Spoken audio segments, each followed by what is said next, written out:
welcome back to MQ Sews. Recently I went on a few days away down in Ocean Grove, Victoria. I'll put a map on the screen in case you don't know where that is. It was a nice little getaway down the beach with my family and my mum and dad and my dog and their dog. So 2 dogs, 2 kids and 4 adults. And we had a lovely time, and lucky me, I got to go to a few op shops along the way. So I was lucky enough to find some things at 2 of the op shops I stopped at, and I thought I would share with you what I got because everything I bought is sewing related. So if you're interested, please stick around. So the first op shop I stopped in at was between Geelong and Ocean Grove. We were driving past on our way there. I was very lucky because they had half price off green tags, and in their fabric for sale they had this green tag which was $3. So I got this piece of fabric for $1.50, and it is quite big. It's got a really nice print on it.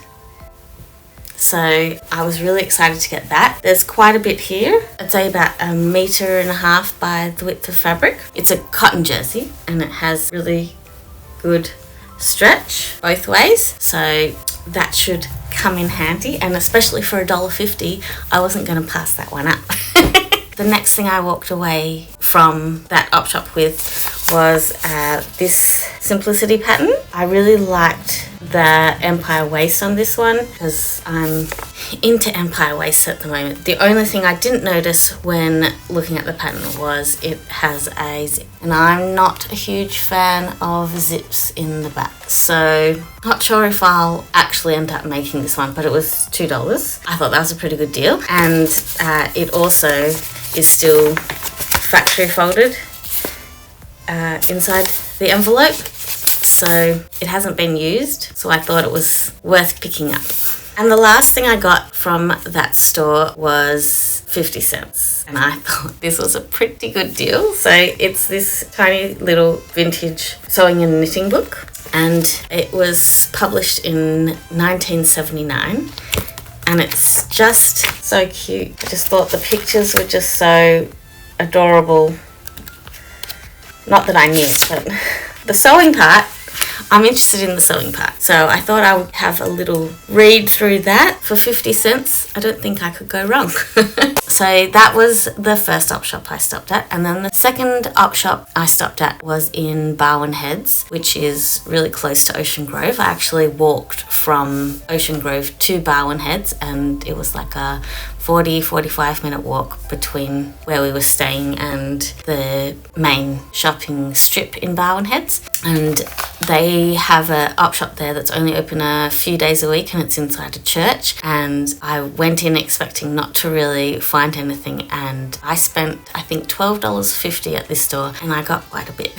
So the first thing I think I'll talk about is the patterns. So I got this McCall's pattern. It's a unisex jumper vest pattern, and inside I can see that it hasn't been cut. It's not factory folded, but it hasn't been cut. I can see that the previous owner has traced the pattern, so there's the pattern pieces in there.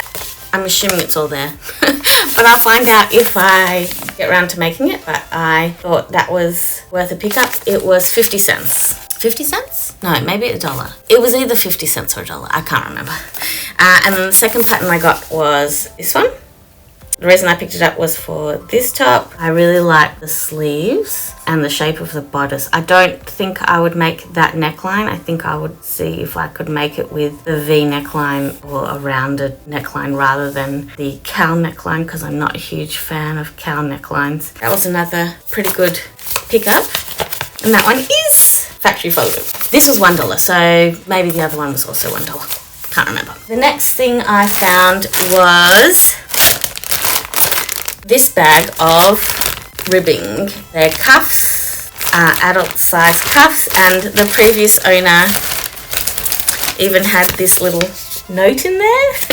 And the note says stretch fabric, adult size, ready to attach to garment. There's like a whole bunch of different colours in here. I thought that was pretty good. That was only 50 cents. The next thing I got was this, and I think it's that stuff that you put in the hemline of a skirt or a dress to weight the hem down so it doesn't blow up as easily. So there was quite a bit of this, also 50 cents. I think this was the most expensive thing that I bought. And I actually already have one, but I wanted a second one because I keep the one that I already have in my sewing stuff to take to sewing days. So I'm really happy that I found one of these to add into my sewing room, so I have somewhere to keep my hand stitching needles. I got one of these and this was $4. I got that one. I thought I would just show you how this works. So what you do is you put your needle with whatever thread is left in one of the holes there. You make sure the thread is tucked into the gap there, and then all you do is turn it until the thread's all tucked in, and then when you want to use a needle with the thread attached, you just pull it out, and if any of the other ones come out, you just put it back in and it all stays nice and neat and non-tangled. Pretty cool.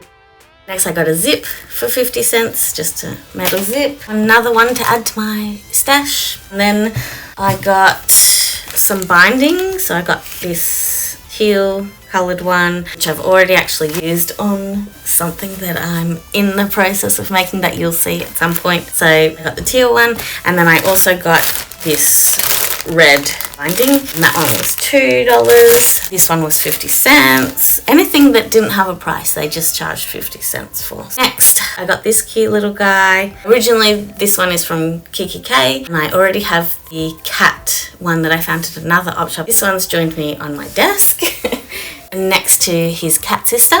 I'll put a photo of them both up on the screen for you. Oh, and he was like $2 or $3, I can't remember. And lastly, I bought this little baggie full of little embroidered motifs. There's a whole bunch of different little butterflies, and there's some embroidered flowers. This one was in the bag with all the others, and it must be the original price, $10 on there. So that one was, I guess, maybe originally $10, but I got it for 50 cents along with all of these other ones. So some more flowers. There's this coloured heart and another coloured heart, and I think I showed you them all. But anyway, it was a little baggie full of all of those embroidered motif type things. Maybe I can sew them on something. Like this one looks like it would be perfect for a collar of some sort. We'll see what I work out to make with them. That's what I got in my recent op shop haul down the coast, and I hope you enjoyed seeing these new things that have entered my sewing room. That's it from me. I hope you have a creative day, and I'll see you next time. Bye!